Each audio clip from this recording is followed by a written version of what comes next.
Here is a video on the basic operations and functions of the Kyocera Task Alpha 308 CI.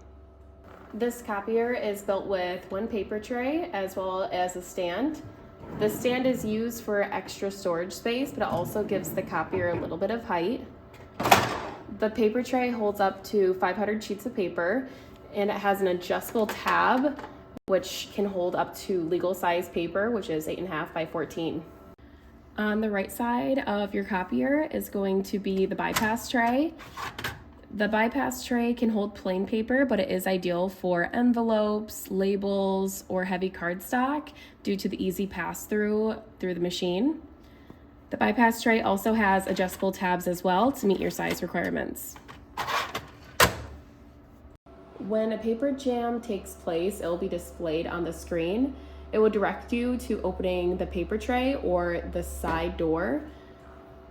You'll usually see the paper jam either stick out right here, which you can just pull right out and fix, or you open the side door and it'll indicate where the paper jam is. The side of the machine has helpful blue tabs to let you know that the paper jam could be located there. For example, here's one which you just pull down and you could see the paper if that's where it's located. There's a red hot roller right here. When you see red on the copier, that means that's going to be hot and to not touch it.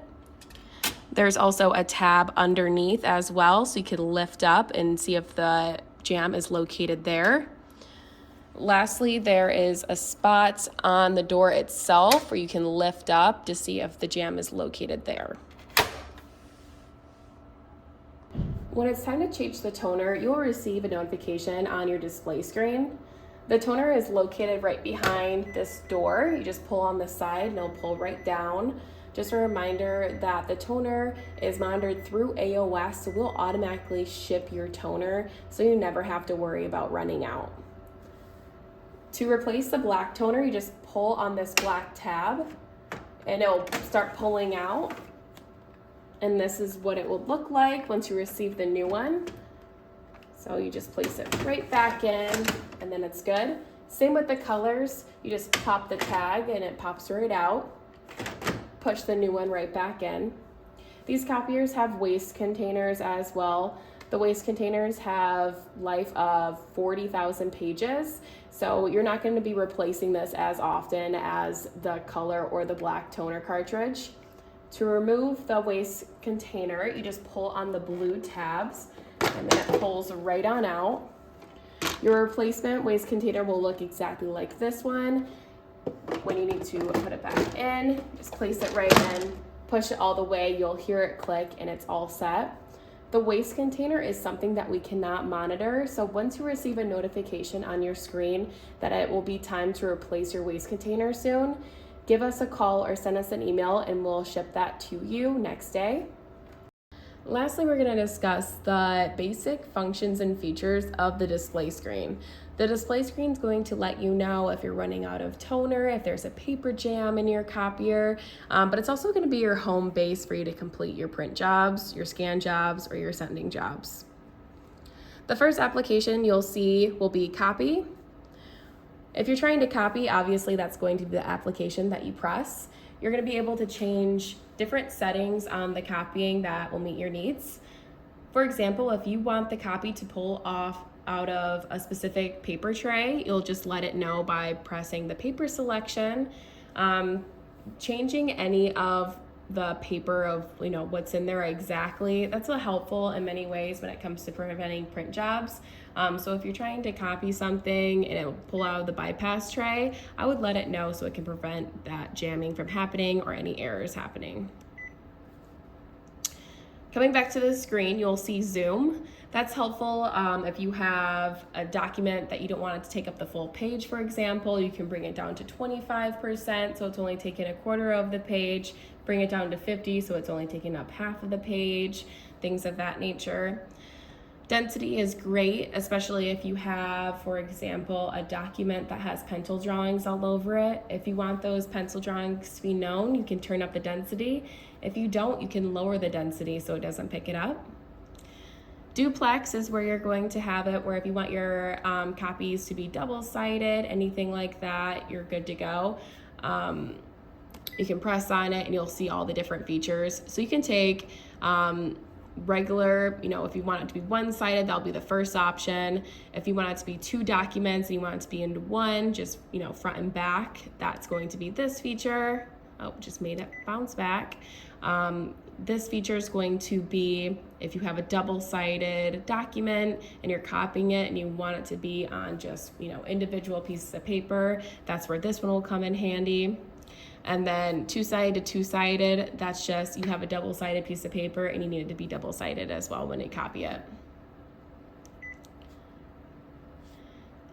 Combine, this is an interesting feature where if you have 2 documents and you want to just be on one page, it will shrink it down to 50%, so it'll fit just on one page. The 4-in-1, it's going to be the same exact concept, besides it'll bring the documents down to 25%, so it's on one page. Color selection is a tool where you can change it. So if you want it to be copied, but you only want it to be black and white, you obviously just press black and white. If you want it to be color or auto color, obviously you can just make those selections.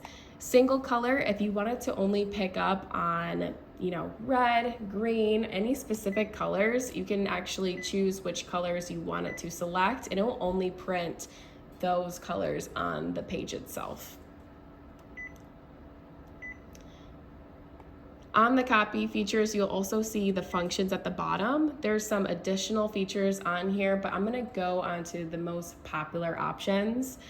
There's ID card copy, and I'll discuss that now. That's also on the home screen and also on the main screen of the copy feature.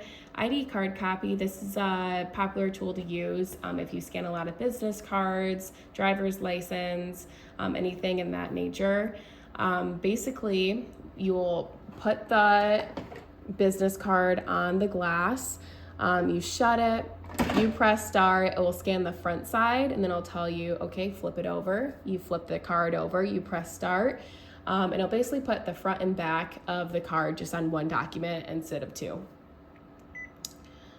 Another popular feature is going to be skip blank page. That's probably my favorite and most common feature that I use. If you're copying many duplex documents, but you might have one in there that's just single-sided, but you don't want that copy to come out just as a blank page, you can turn that on and skip it as a blank page. This is useful also when you're sending to your computer or to email as well. When you're reviewing that PDF, you will not see a blank PDF or page on your PDF. It will remove that blank page, so you don't have to worry about deleting it in the future when you're back on your computer. To go back to the home screen, you can just press this home button. Next, onto the sending feature. This is super helpful when you're trying to scan your documents and obviously sending it to your computer itself. You can send it to your email. The most popular feature is going to be the address book. This is where you can list everyone's name on here. You can add onto the address book as well, which is helpful. Add your name with your email address or any of the folder information. You can press on your name, press OK, press start, and it will start the job. If you just want to make it a one-time situation, you can just add your email here and type it all in. You can also make it into a one-touch key as well if you just want to quickly press your name instead of scrolling through the address book. That's also a feature if you want to as well. Many different features on this machine. When it comes to the job box, this is something that you can use to hold any of your print jobs. So say you're at your computer and you're printing the print job, but you're not going to be able to make it to the copier just yet because you're on the phone. You can actually send your print job to a job box. You can even add a pin to the print job, so not anyone can just go in there, press on it, and click print. You can place a pin just in case it's any important private information that no one else can see.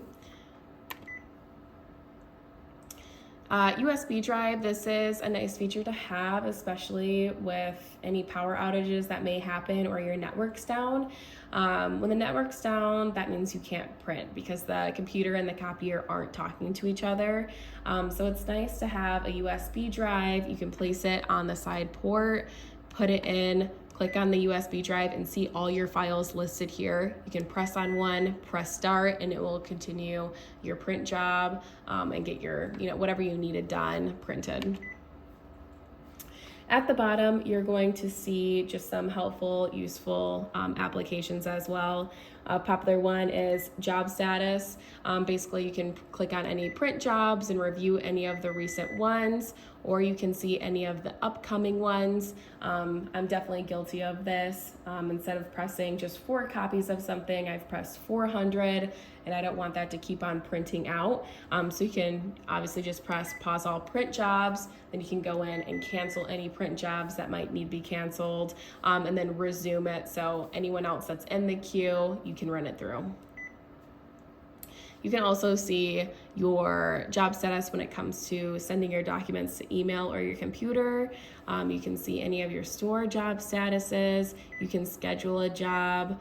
You can also kind of see a little bit more about your copier as well. You can see your paper status, your toner status, your printer status, all those fun things just from that one application. Device information is something that's not necessarily used often. If there's any changes in the network, this is where you'll go to make those adjustments. Language is the button that you're going to use, obviously, to change the language of the machine. Paper settings is going to be most likely a common feature if you change the paper out on your machine often. For example, if you're changing out your first paper tray, with cardstock or any colored paper, different sizes, anything like that, it's important to let the copier know most of the time, because this can prevent it from jamming. Right now it's set on auto, so you don't need to worry about that necessarily, but when it comes to media type, that's where it comes important. Letting the machine know what kind of paper is in there will prevent the paper from jamming or any errors with it. So if you're putting envelopes in the paper tray, or you're putting any letterhead documents, rough paper, recycled paper, if you let the machine know, that's never a bad thing. When it comes to the multi-purpose tray, it's going to be the same exact situation, especially when it comes to labels on the bypass tray. It's important to let it know, because what it will do is it'll turn down the heat on the machine. Reducing the heat will help the labels not unstick, since it's an adhesive, unstick and lose it somewhere in the roller of the machine, which will cause a paper jam. We're going to go back home. So we have a couple left. We have system menu. This is where you're going to be able to find any reports on the machine, any counters that you may need, any setups, anything like that. I don't really see people using this often. The only reason is for some reason they want to see how many pages they've printed on the machine itself. Favorites is just a quick tool you can use. You can add things to your favorites list, but it's just basically your basic standard functions that we've already discussed, just in one spot. Now we're down to these buttons here. These buttons are just very nice when it comes to, quick moving functions. So if you want to see your job status, you can just press this button. It will bring you right there. You want to go home, you can just go right back. You have your standard copy, send, fax. You can get your counter of your machine very quickly, just the click of the button. If you're ever in an application, you're messing around with it, pressing a bunch of different stuff, but you just want to do a regular copy, you were just having fun, you can just press reset and it will reset all those functions that you may have changed on the application. Next, we have stop. If it's running a print job, you can quickly press stop for it to stop. Then if you want to start anything, obviously the big green button is the way to go. If you're doing a send document and you quickly press on something and you want it just to hurry up and happen, you just press start and it'll go right ahead. On the side here, there's some energy saving buttons that you can click on just for the copier to shut down, be in sleep mode. Authentication or log out, that's a feature that you would use if you have any paper cut softwares. Same with the interrupt if you have any paper cut softwares. But this is the basic functions and features of the Kyocera Task Alpha 308 CI. I appreciate you for staying through for this video. And as always, please reach out to AOS if you have any questions, need any support in any way. We do offer in-person training as well. Again, you just call the number on the sticker on the front of the machine, give us the C number, and we can help you. Thanks so much.